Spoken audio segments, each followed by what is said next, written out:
Welcome into another episode of Fielding the 68. Great to be with you here to end your work week. Paul Fritschner alongside Rocco Miller and Lukas Harkins. Fellas, it's been a busy week around college basketball. We are 8 days away from the month of March, and we have a ton to get to here as we look at some of the bubble teams. We look at who's improved their stock, whose stock has dropped over the last 5 days.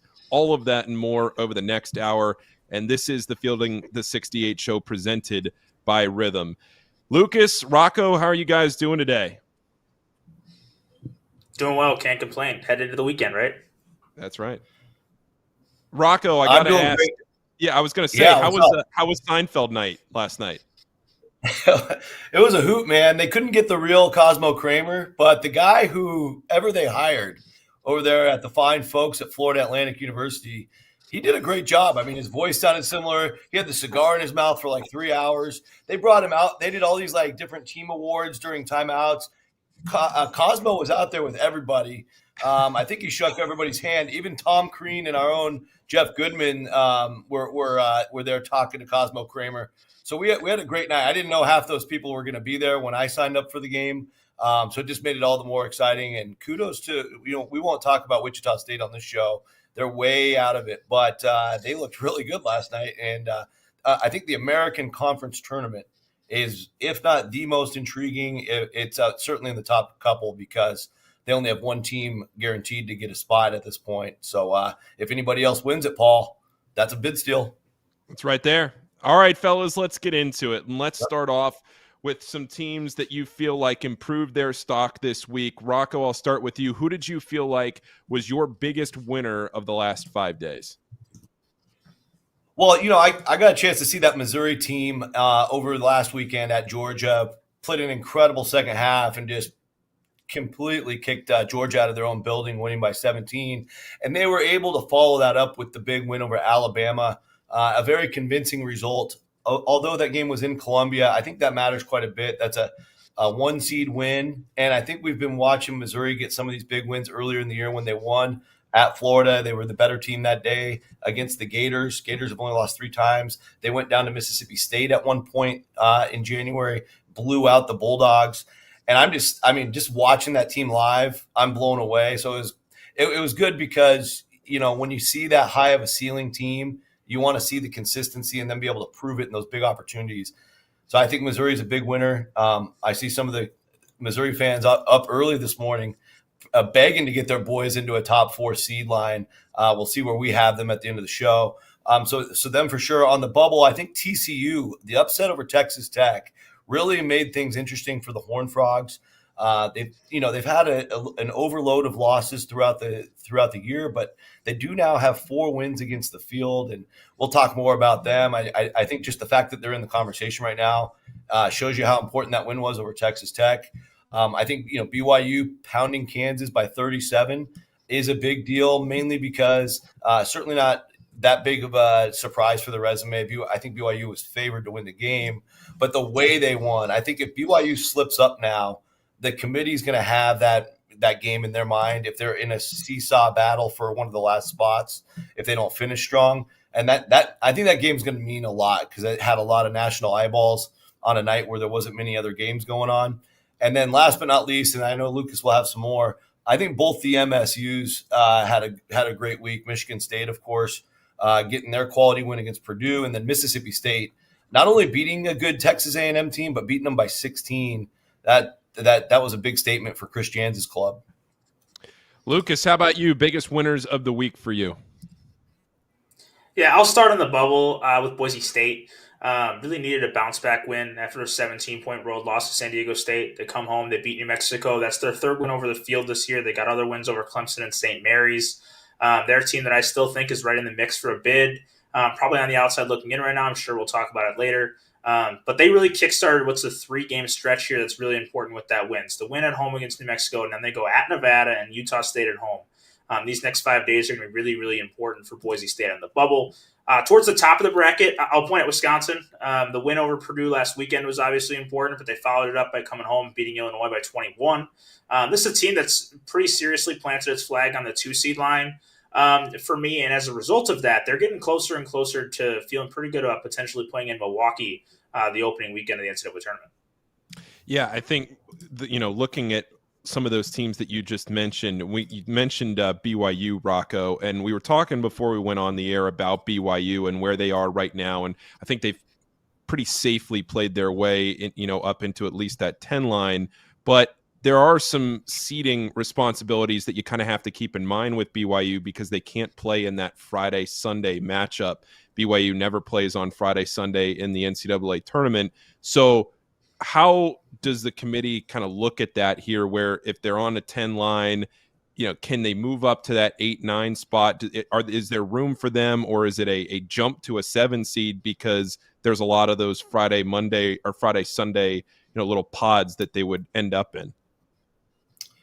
Yeah, so I think the most important clarification is they wouldn't move them up. They could only move them down. They're not going to give them the benefit of the doubt just because they're the ones with the one team with the unique situation. We saw it last year, in fact, where they were a 5 seed on the seed list, the official seed list that was released by the committee just after the bracket was announced.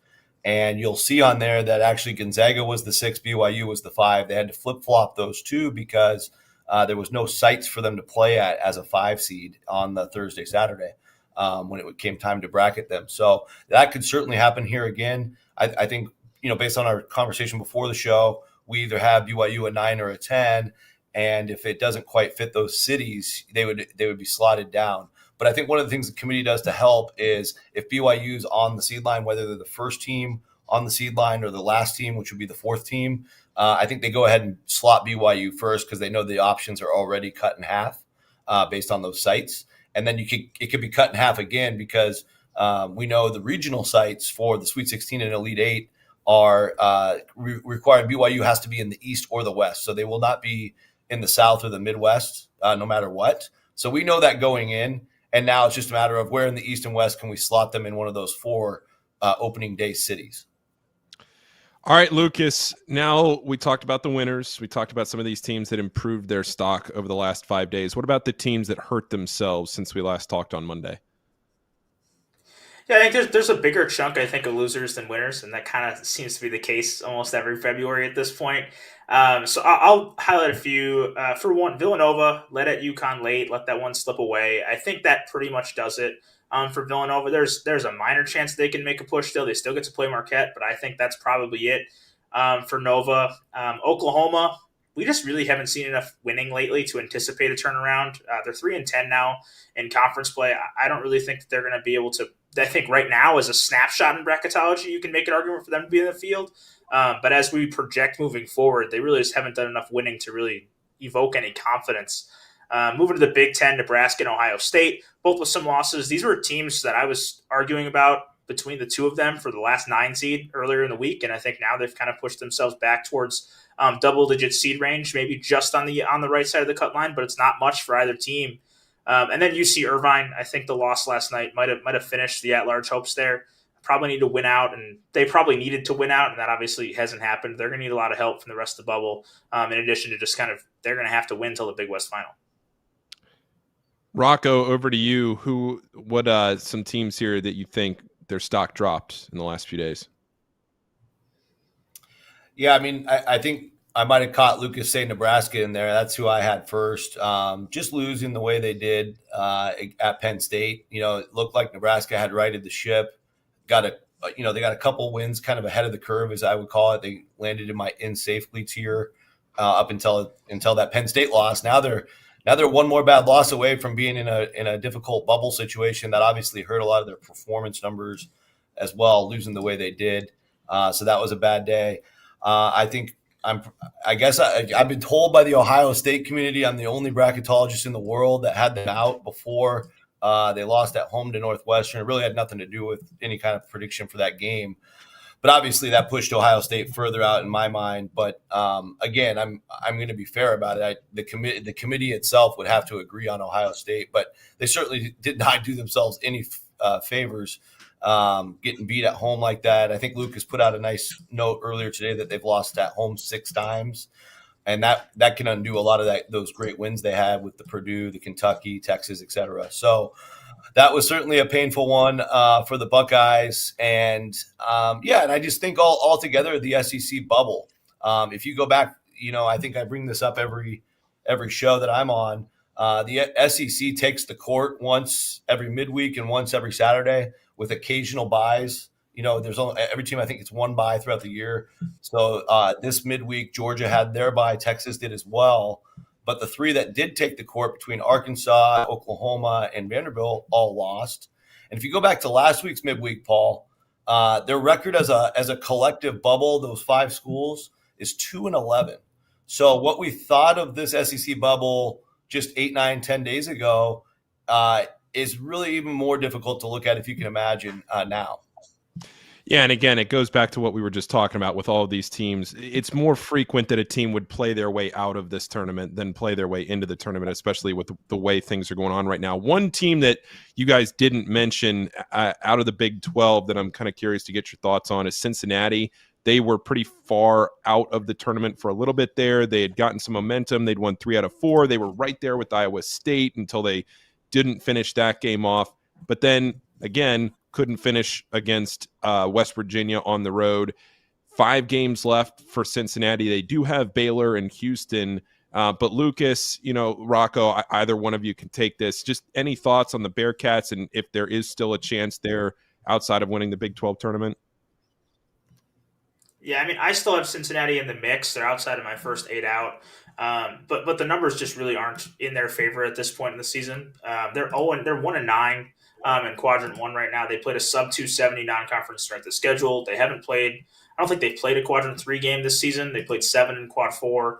I just think there's a lot of work to do still on that resume on the stretch this season. But as you pointed out, I mean, the opportunities are endless in the Big 12. And we all know how much a win at Houston could change things for any team. Yep, of course, yeah. Yeah, and they probably have to win that game because right now, if you just look at their road criteria only, they're 5-7 away from Cincinnati, 4-7 in true road games, and their best road win is UCF, and that road win was good for a minute, but it's deteriorated quite a bit. They're 89th in the net now are the Knights, and they have a couple other bunt singles with road wins at Colorado and road win at Georgia Tech, but they don't have any heavy road lifting at all. And that's the only way you can offset like a 1-9 Quad 1 that they own today. And outside of that, they have TCU, a bubble team, Baylor at home, and Kansas State at home. So without that, I don't see a path without the road Houston win. Yep. All right, let's take a look now at the top of the bracket and look at this one line. And everybody here on Fielding the 68, I believe, had the same 1 seeds, but the orders were different. Here is the Fielding the 68 top line: Auburn, Duke, Alabama, and Florida. 3 out of the SEC, with Duke thrown in there from the ACC. Some movement there on the one line. Lukas, what do you see, and where does this one line stack up right now? Well, this is my order. So I guess our consensus ended up with what I had to go on. So I went with Auburn, Duke, Alabama, and then Florida. I had Duke make the jump over Alabama this week. I think the quality metrics are still just off the charts. Just tremendous. They're number 1 in BPI, they're number 1 in KenPom, and you compare that to Alabama, which is 6th. They're worse in all 3 quality metrics. I think that Duke's moved ahead of them for now. I think Florida's still a touch behind Alabama, although their quality metrics are now better than Alabama's are at this point in the season. I think that we've gotten to, at least in my opinion, really a top 6 and then a little bit of a drop-off. Auburn's obviously number 1 right now. I think Duke's my number 2, and then I think you can kind of make a case between Alabama, Florida, and then down to Houston and maybe even Tennessee as 1-seed candidates right now.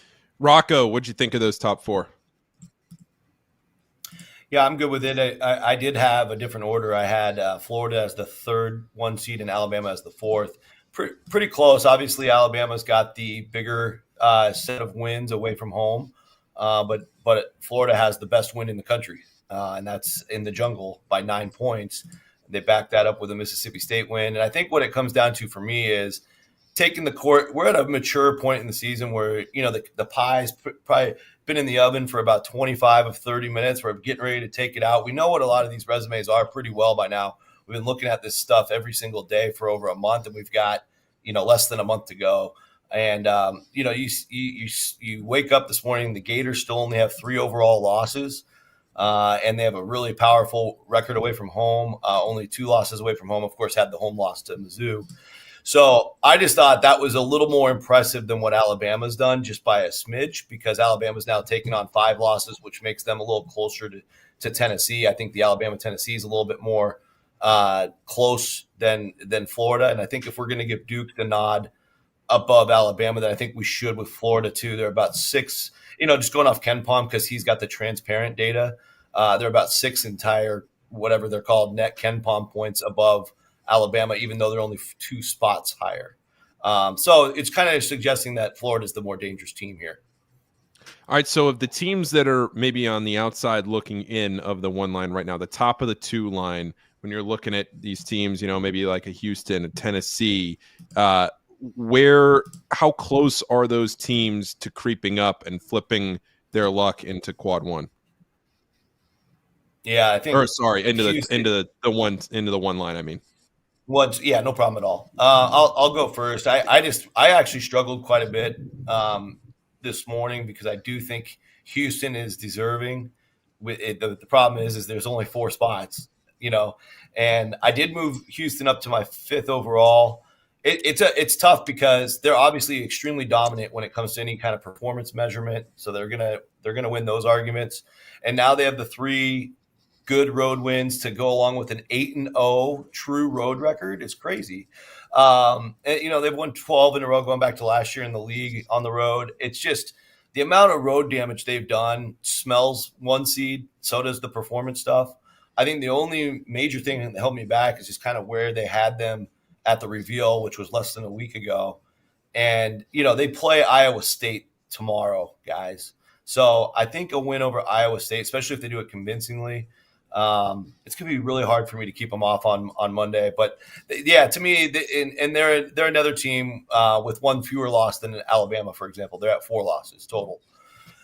So I don't know. I feel like Houston has a 1 seed profile now, but they'll be able to put a punctuation mark on it tomorrow if they can win. Lukas, what about you? What are your thoughts on the Cougars?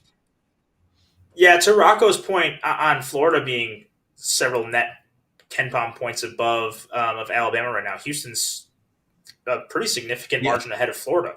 Right. Houston's really put itself into position to be there. They have elite metrics. They're really on the level of Auburn and Duke, which are kind of levels above the rest of the country at that point. As Rocco pointed out, they've been great on the road. They're my number 5 too.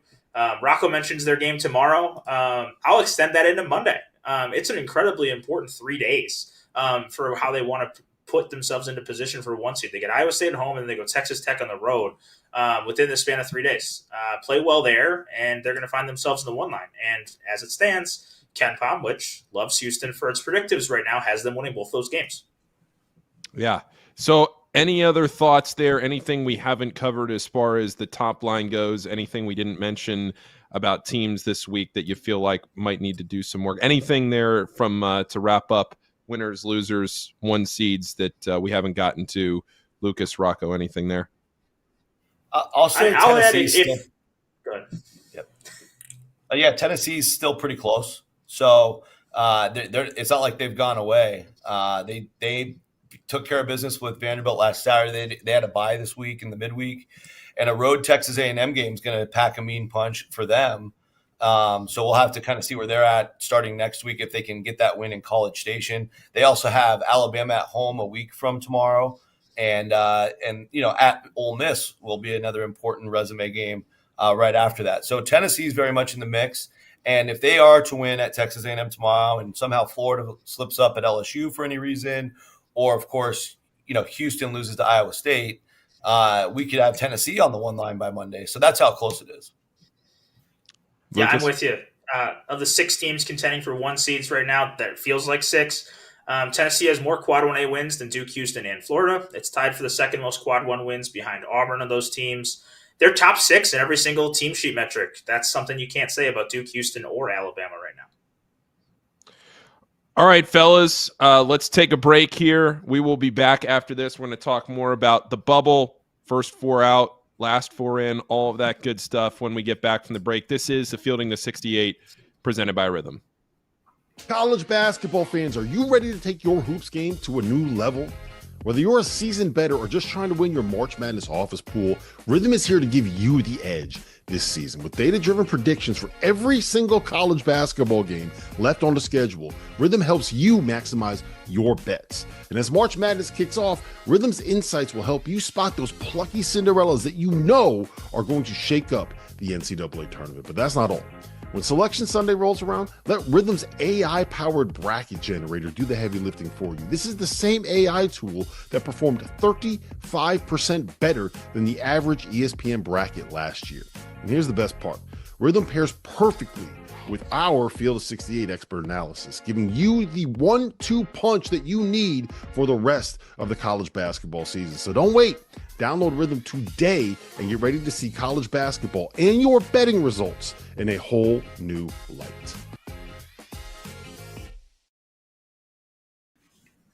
Welcome back to Fielding the 68. Identify mid-majors and underdogs that could upset the field and shake up your bracket. Don't wait. Download Rhythm today and transform how you bet, bracket, and enjoy college basketball.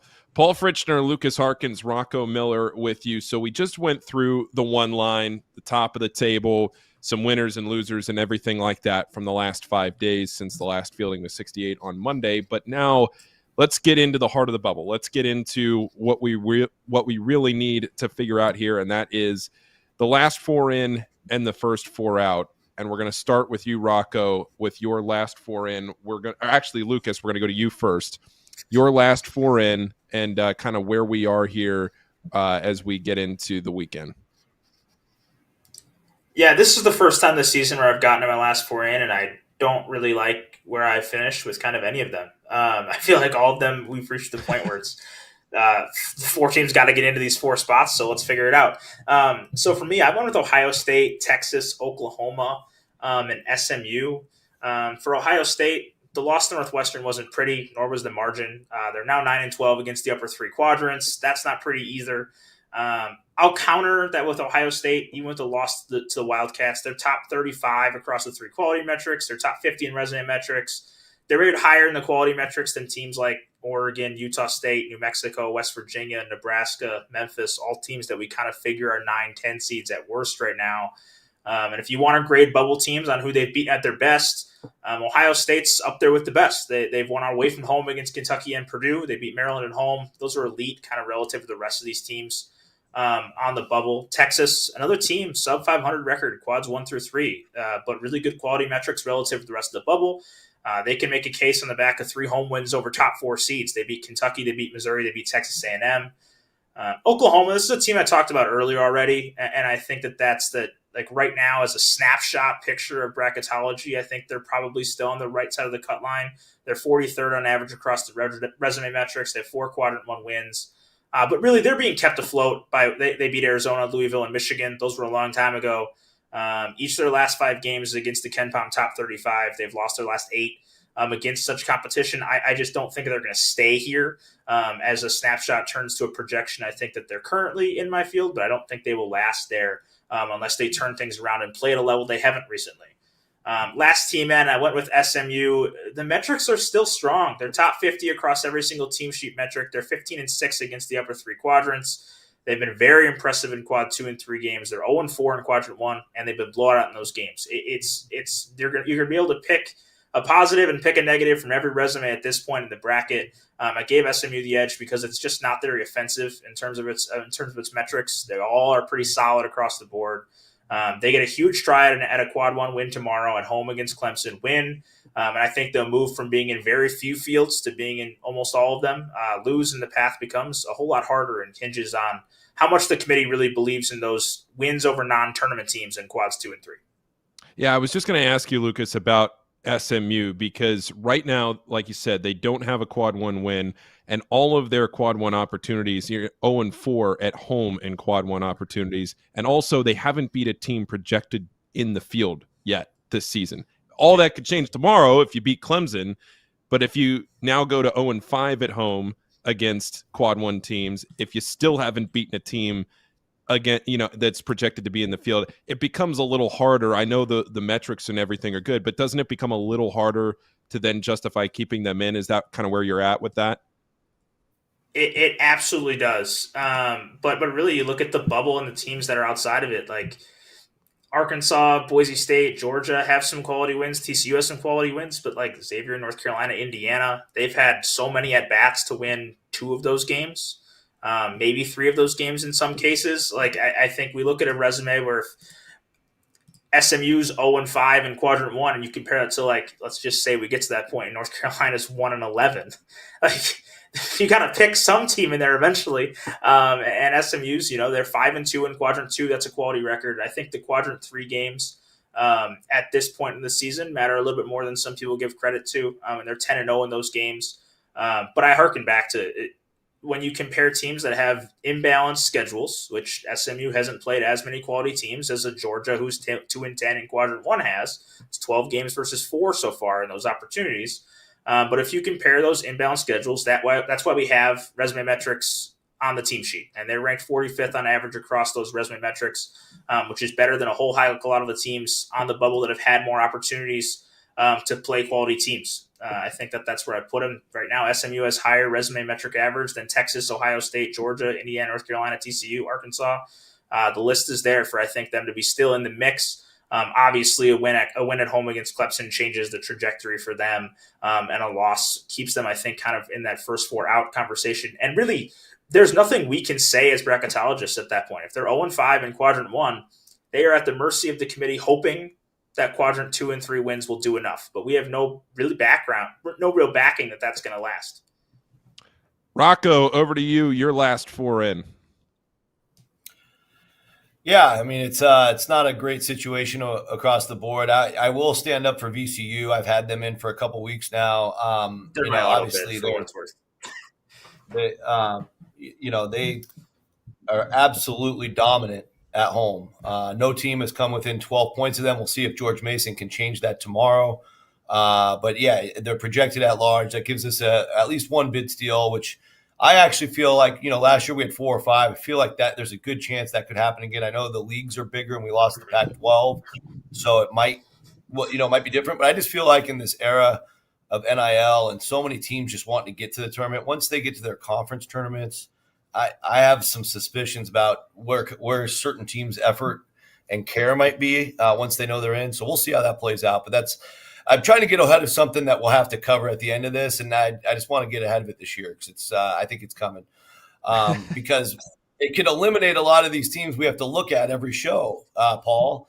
Oklahoma's been well documented by Lukas. I kept them in as the one of these teams going to Dayton because when you start looking at teams that are within a game of 500, when you remove quad 4. You kind of have to take Oklahoma still because they're looked at as an entire body of work, their own entity. Of course, they were perfect in the non-conference. So those wins and a lot of those different measurements favor them still when compared to others, like a Xavier or a TCU, for example. So they're squeezing in based on that, but obviously going a horrible direction. Texas squeezed in today.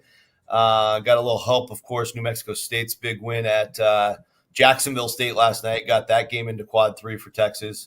And so they're kind of able to squeeze through. And then with SMU, last team in for me as well. One thing I will say for them is if you look at their 9 wins away from campus, they're 9-2, first of all. That's a really strong record. Obviously, if you played in a small, low major team, it wouldn't move the needle for an at-large. But these are all quad 2 and 3 wins, as Lukas said. But 8 of those 9 games are in different time zones. Only 1 of them was in the central time zone. And I just think that, when you're at this level of the bubble and, we've done the mock committees every year, the level of conversation may actually get to that level where you're looking at, oh my gosh, they've won all these on the East Coast. They won 3 times on the West Coast. Almost all of these road wins required some decent travel. And just crazy to me, only 1 of them has been in the central time zone. So I give the Ponies a lot of credit for that because it's not easy to be that consistent with all that hotel life that they've had to live in this crazy new world of the ACC. Let me ask Rocco, you this you question. make me feel like I put no time into this when you say something like that. You make me feel like I put no work when you put that in. Man, that's a hell of a pull. There's a case for the committee. Whoever has the ACC, you can feel free to steal that. So let me ask you this question, because right now Oklahoma's 3-10 in conference play, right? They are projected to lose 4 of their – they're going to be slight underdogs, but they're going to be underdogs in 4 of their last 5 games. So let's just play that. And even the Mississippi State game right now, you'd probably say is a coin flip game. So let's just say Oklahoma goes 1-4 down the stretch. Yeah. That's probably not a team at 4 and whatever they finish with 4 conference wins. Like that's probably not a team that finds themselves in the field. I think they actually need to go 3-2 because of that 5 number being left, and I don't think 2 and 3 is enough. Right now, they're already a game under 500 in the meaningful games that I use. But I think that I've researched it where since the net era started in 2019, there's never been a team selected 2 under, and maybe there was one that was 1 under it. So we'll go ahead and play along as if that's true. But right now they're 1 under. They can't finish 1 under. So 2 and 3 makes them 2 under. 3 and 2 makes them even par. We'll use a golf reference, Paul. But yeah, I really think they have to finish 3 and 2. Except all right, the let's golf get reference. Yeah, there we go. Yeah, let's I'll say though, it could be the opposite, right? +2 down to even. Yeah. The thing I'll add with Oklahoma is we talk about conference record. If they go 1-4 down the stretch here, as you indicate, sure, 4-14 is a terrible conference record. The 14 alone doesn't matter if it's in conference or out of conference. 14 losses is a heck of a lot of losses. Yeah, true. It is. Great point. All right, let's take a look at the consensus last 4 in here that we have put together from the field of 68. Texas, Oklahoma, Ohio State, and SMU. That is the consensus here.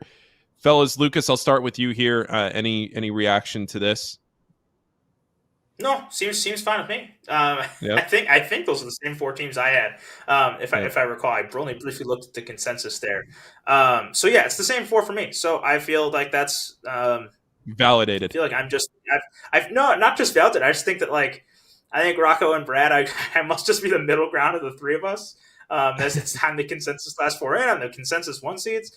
I must just be our middle ground right now. But I certainly think that, as I mentioned when I talked about my last 4 in, it's not pretty. It's not fun to select the last 4 right now.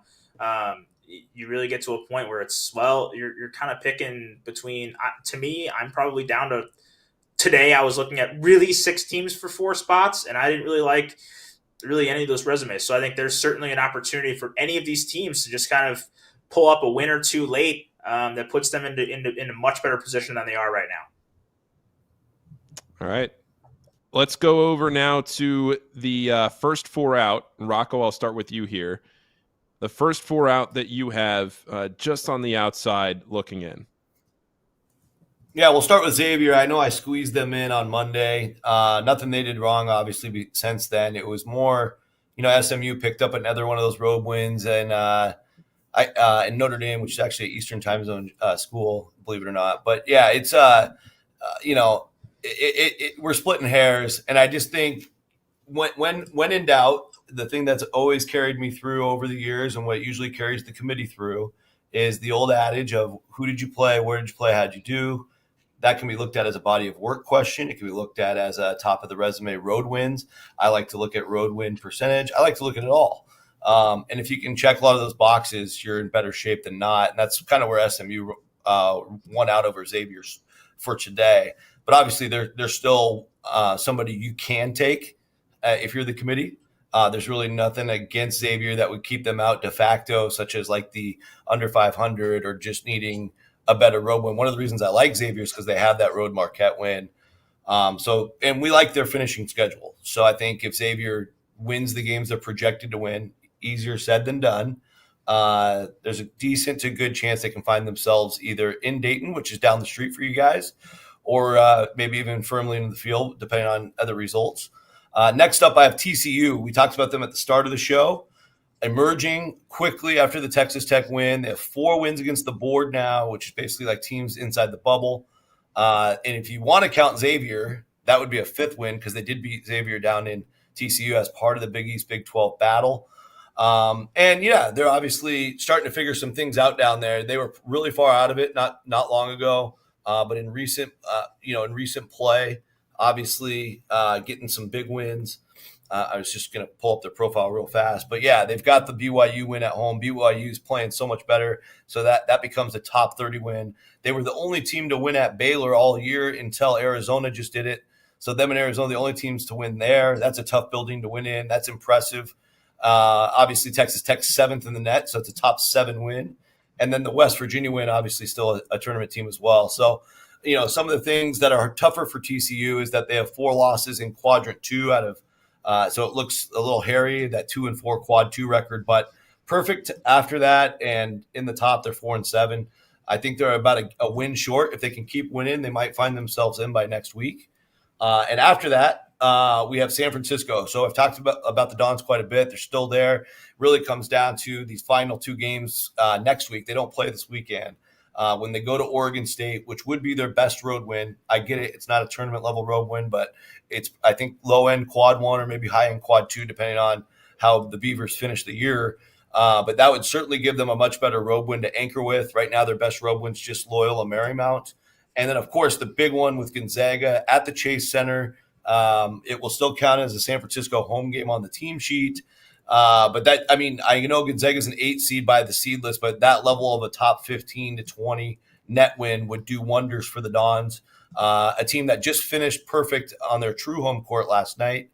So again, and Stu Jackson is on the committee. I think all of that stuff bodes well for the Dons, but they really need to finish strong because there is that major gap for road victories. And then Ohio State, man, it's been covered to death. I don't know what else I need to say except for here's the good news, Buckeye fans: a 3-1 finish. We're all on the same page. They're in, so I don't care which 3 you win at this point. Just win 3 of the 4, and we'll get you back in there. All right, Lucas. How about you? First 4 out. Yeah, pretty big difference for us today. My first 4 out. I have Arkansas, Boise State, Georgia, and TCU. Arkansas's last 3 of its last 4, but Alabama, Texas A&M, and Auburn, last 2 on the road. Hard to find really much fault in that besides just being kind of massive missed opportunities. A win in any of those games, all of which they lost by 8 points or fewer, would have had them the right side of the cut line. But they played fairly well in those games. I think as a snapshot, I have them out projecting moving forward. They get Missouri and Texas at home in their next 2 games. Those are big opportunities for a team that's played, I think, still fairly well despite the losing the last few games. They're just 8-11 against the top 3 quadrants, but they have 3 quadrant 1A wins, and they got more opportunities coming up.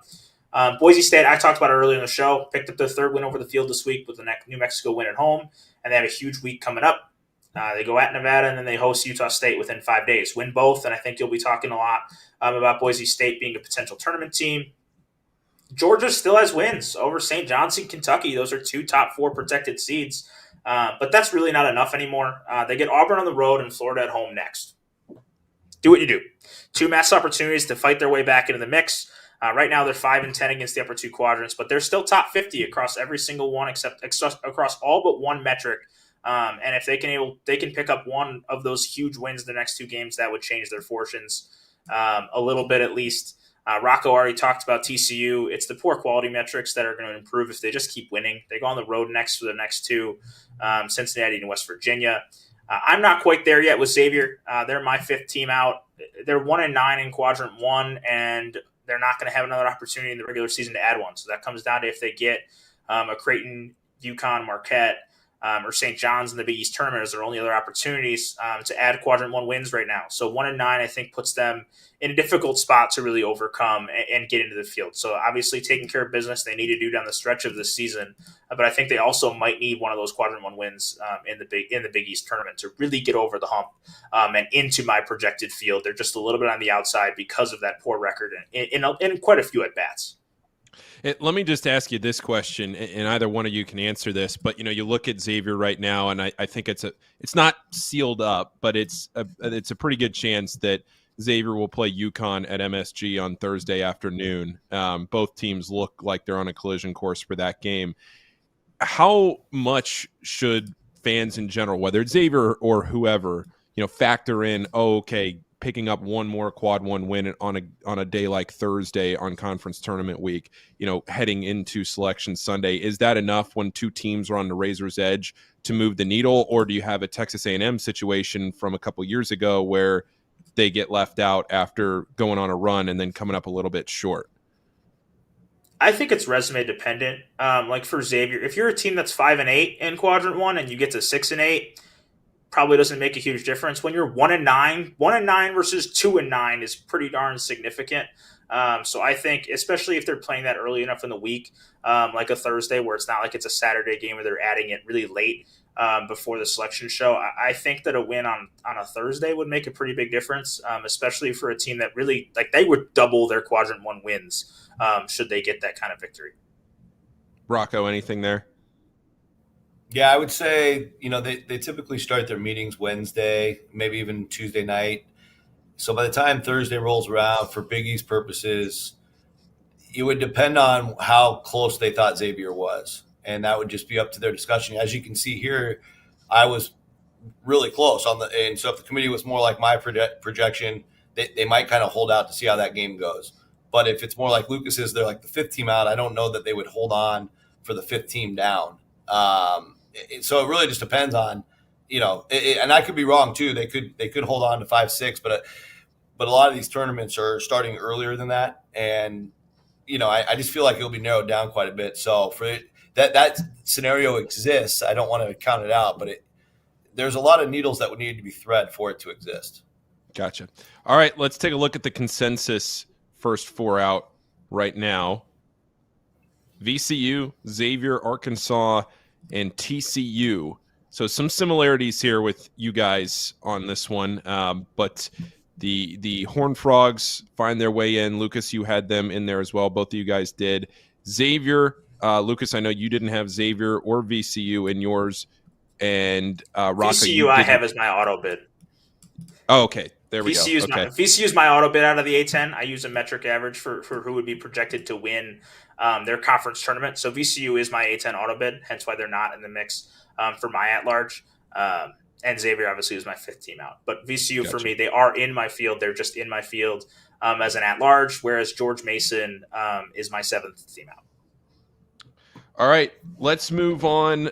Anything else here before we get on? I want to take a look here real quick, though, at the next four out because we haven't done that yet. Georgia, Boise State, Indiana, San Francisco. So we talked a little bit about San Francisco a minute ago. It feels like they're right there still in the conversation. Georgia with some opportunities left. Boise State gets that win against New Mexico. And then, fellas, Indiana's just still the Hoosiers. They're just kind of hanging around. They are. I mean, if they finish strong, they had that inspired effort at Michigan State, got them right back into the mix, at least here to be considered. You could take them if you wanted to, but they similarly have like a lot of at-bats at the top of their profile. A nice win at Ohio State, of course, the big win at Breslin Center. But if they can just show a little bit more consistency, I think what you're still telling the committee right now with a team like Indiana is more often than not, you're going to lose. So just balance that out. Go from like 20% of the time to 30 or 40%, and that might be enough. They've had 8 full days to prep for a home game against Purdue. If there's a time for Indiana to make a move, it's Sunday. Yeah. All right. Let's take a break. When we come back, stay on this a little more. We'll talk, just some more risers and everything else that we haven't gotten to yet. This is the Fielding the 68 presented by Rhythm. If you haven't heard by now, we have partnered with BetMGM for the season. We'll be using BetMGM lines to make all of our picks, and we'll have special offers for the listeners and the viewers of the Field of 68. Bet insurance tokens, odds boosts, and what I love, a nice parlay boost or two here or there. Be sure to keep your eye out in the app for the Field of 68 specials that we'll be running throughout the season as well. So go download the BetMGM app to sign up today.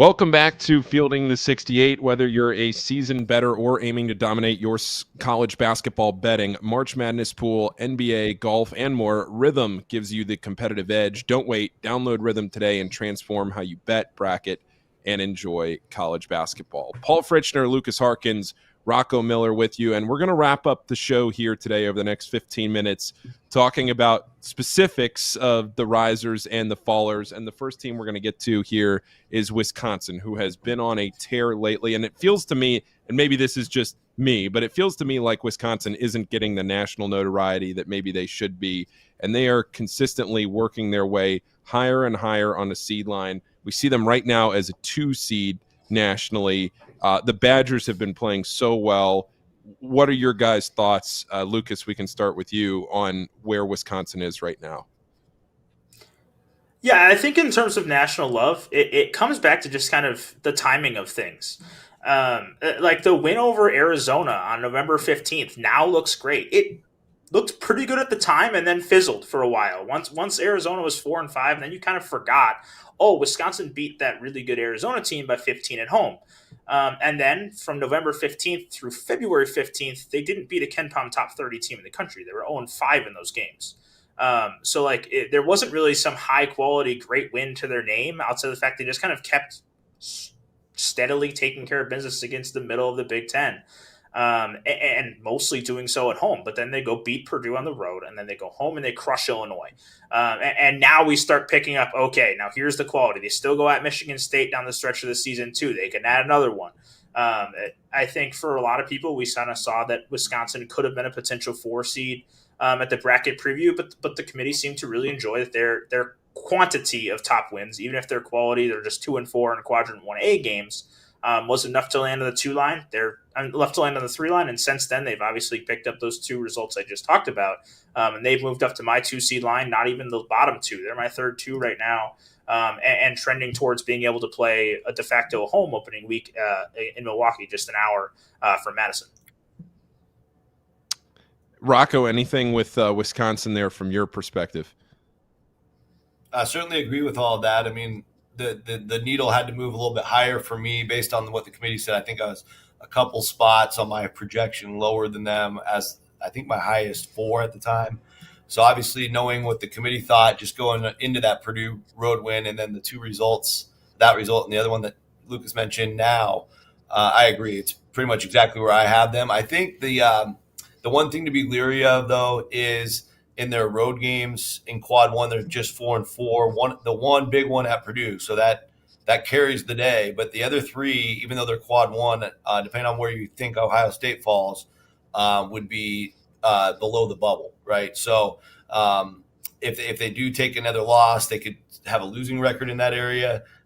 They could also, there's just I just feel like some of their resume is not as solid as like your Tennessees, your Alabamas, the teams right above them.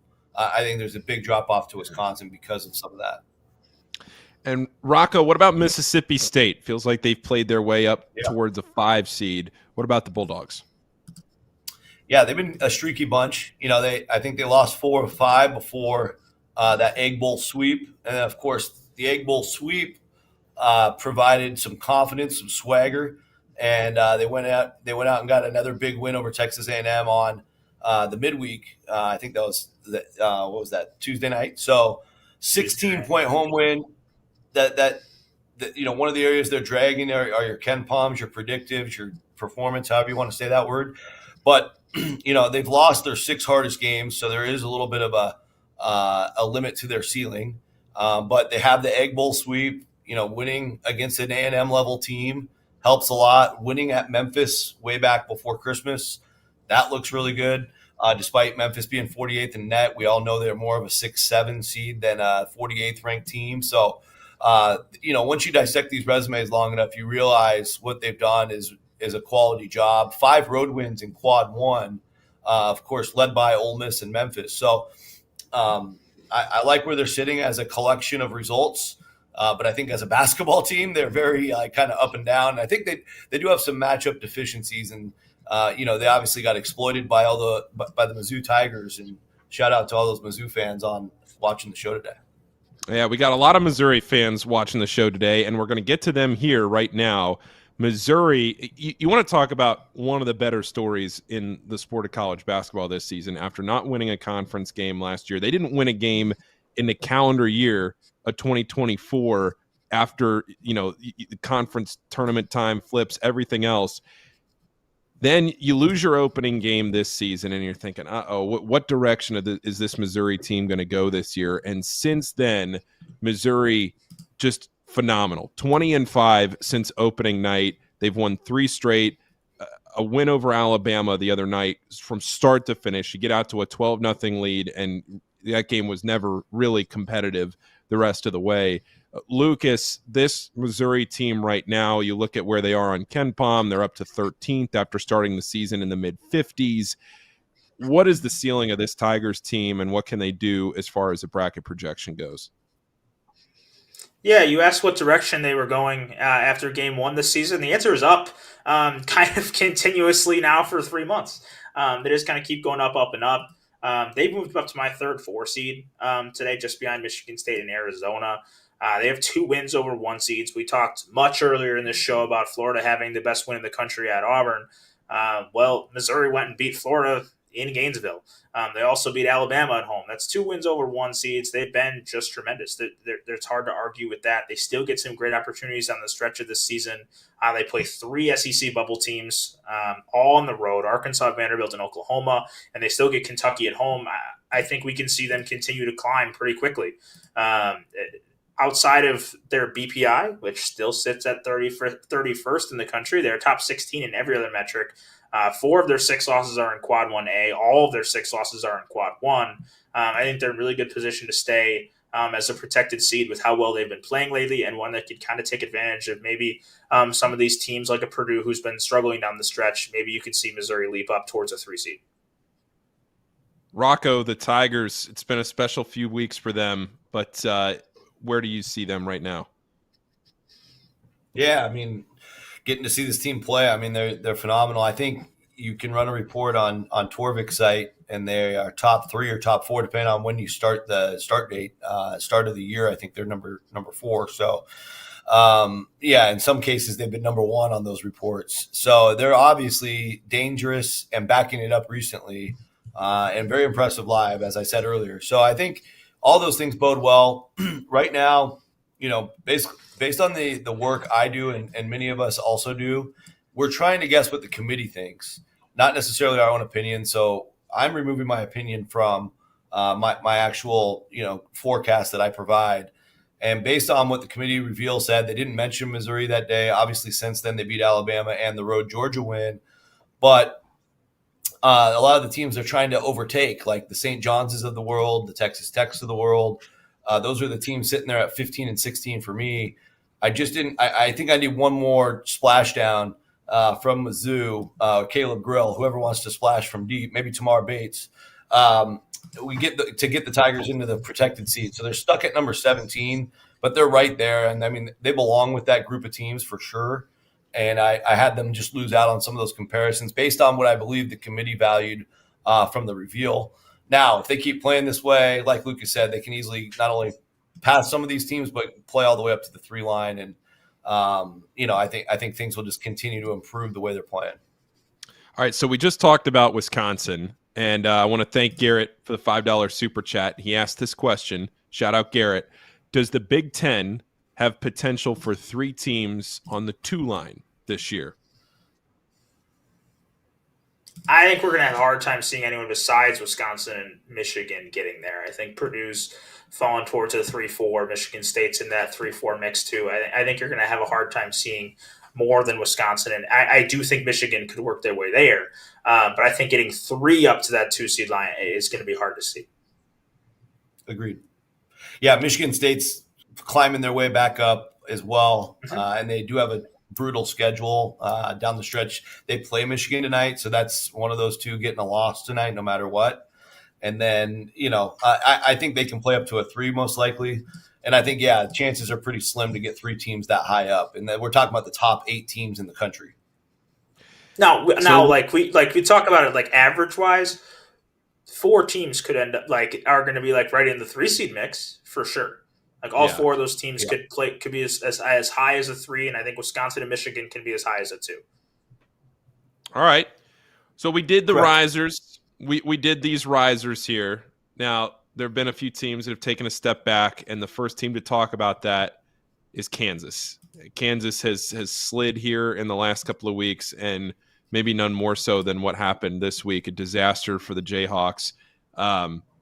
Where is Kansas headed right now as far as a seed line goes? Because just as a team and as a whole, they're headed in the wrong direction. But how bad could this get for the Jayhawks? Well, yeah, right now, Paul, they're actually just 8 and 9 in the top 2 quads. You got to go into quad 3 to get above 500, where they do have a bunch of wins there. So they're 15 and 9 in meaningful games. They're going to be safely in the tournament. So no concerns there, but it's more or less their seeding takes a hit, of course, when you lose the way they did in Provo, record-breaking fashion. And obviously they have bigger basketball concerns they got to figure out, but if they can right the ship, get some wins down the stretch. Right now they're a pretty clear 6th seed to me, which is a far fall from just a week ago. The committee had them as a 4 and the 15th best team. They've dropped from the 15th best team on my big board to number 22 overall. So it's right in the middle of the 6 seeds. And they finished with road games at Colorado and at Houston. So, of course, take care of business at Colorado. Houston is still a big upside game. If they play well, maybe, who knows. And then they have big home games at the Fog with Texas Tech and Arizona later. And, of course, a get-right game tomorrow. You got to really look at it that way if you're a Jayhawk, bringing on an Oklahoma State team near the bottom of the league. So they've got to get those Oklahoma State, Colorado wins to build some confidence back. That'll get them back to 19 and 9 overall, and then finish with Texas Tech at Houston and Arizona. A 2-1 finish there, I think, would be encouraging to the committee. Probably get them easily back into the top 5 seed lines and maybe back into the protected seeds. Lukas, I'll kick it back over to you for Illinois. Right now, the Illini, they've lost 2 in a row. They've lost 3 of their last 5. They have a win over Minnesota and UCLA there in the last couple of weeks, but they've slid down to the 7 line. Where do you see this going right here for Illinois? Yeah, I have Illinois also on the 7, but obviously they're a team that has just like so many opportunities down the stretch of the season still. Like for only 4 games left, they get Duke on neutral, they go at Michigan, they get Purdue at home. Those are games they're probably not going to hurt their standing if they lose all that much. Maybe Purdue, because it's at home, could impact things. It's really just going to be margins that impact their metrics. That could see them drop a little bit lower, but they are just huge opportunities also to buoy themselves back up if they can take advantage of 1 or 2 of those games. I think their floor is on the 8-9 line. I don't think they're in danger of going any lower than that. I have them as a 7 right now. I think you can see them climb up because of the opportunities they have left. But I think you're going to have a hard time seeing them at this point as they're 11 and 10 against the upper 2 quadrants without a quadrant 3 win. You could easily see them enter Selection Sunday with the sub 500 record against the upper 3 quadrants, despite being very, very good as an overall team. You could see them drop in seeding from that. If they do start winning more of these games again, I still think they're going to have a hard time catching up with, as Rocco mentioned, like Missouri having a hard time climbing up onto the 4 seed line. I have them on the 4, but it's going to be hard to even climb past those teams that I have on the 5, whether that's Texas Tech, Marquette, Mississippi State, or Maryland. All those teams I think are a tier ahead of where Illinois is, and they're going to need to play pretty darn well to get up towards that level again. I think the 7 seed kind of feels like where they're going to end up, given they aren't really going to take any losses that significantly hurt them unless they were to lose at home to Iowa, and they just have really resume boosters more than resume hurters. Shout out Duke and Illinois, though, for playing that game tomorrow at MSG. Just to put that in there, to play a neutral game there at MSG. You love that on a Saturday late in February out of conference game. But Purdue, the last team to talk about here, is a team falling. They had won 11 of 12, Rocco, and now they've lost 3 straight. Not bad losses, Michigan, Wisconsin, and Michigan State, but losses nonetheless. And the last 2, that you lose by 10 to Wisconsin at home, then you lose by 9 on the road at Michigan State. They're right now, the Boilermakers are down to the 4 line. Right. Yeah, and I think part of that has to do with their quad 1 record. They've got a lot of results, so you can chew on a ton of data with the Boilermakers, as you can with like SEC level teams. And you can see out of these 13 opportunities, they've won 6. In the top half opportunities, though, they've only won 4 out of 10. And so 40% of the time is good, but it's not. Yeah, I think that's more of like a 4 seed, especially based on what we learned about the committee's thoughts last week. They were all the way at the 2. So it's hard to drop Purdue super far. Obviously, the wins they got still mean a lot. Beating Alabama and Maryland at home are really excellent home wins per the net. And then winning at Oregon is still a really good road win to anchor your resume with for your road resume. A neutral court win over Ole Miss. Another home win over Michigan, which Michigan continues to soar. So, yeah, I think they're fine overall. And I think with their finish, though, that's the thing we want to take a look at in a little bit deeper detail. Going to Indiana and Illinois, their last 2 road games, both meaningful, right? Indiana on the bubble rivalry game would be a good net win, even out that quad 1 record, get them back to 7-7. And then hosting a UCLA team, and you never know what you're going to get from Rutgers. That's their other home game. So they can get 2 more wins against the field as they go along and eliminate their rival probably in the process. Last thing here to wrap up the show, fellas. It's been a good hour. One more thing to talk about. And Lucas, give us your games to watch over the next couple of days here this weekend. Yeah, I think where I'm really looking over the weekend, I'm going to highlight the home bubble teams that have big opportunities. That's Arkansas hosting Missouri, SMU hosting Clemson, Vanderbilt hosting Ole Miss. All 3 of those teams either in my last 4 in or first 4 out right now. Vanderbilt's, I think, my 5th to last team in, actually. So last 5 in or first 4 out for that group. I think all 3 of those have opportunities to win home games against not just NCAA tournament teams, but teams projected as 7 seeds or better across the board. Those are big opportunities for those squads. I think they're the ones that I'm really looking at most. Rocco?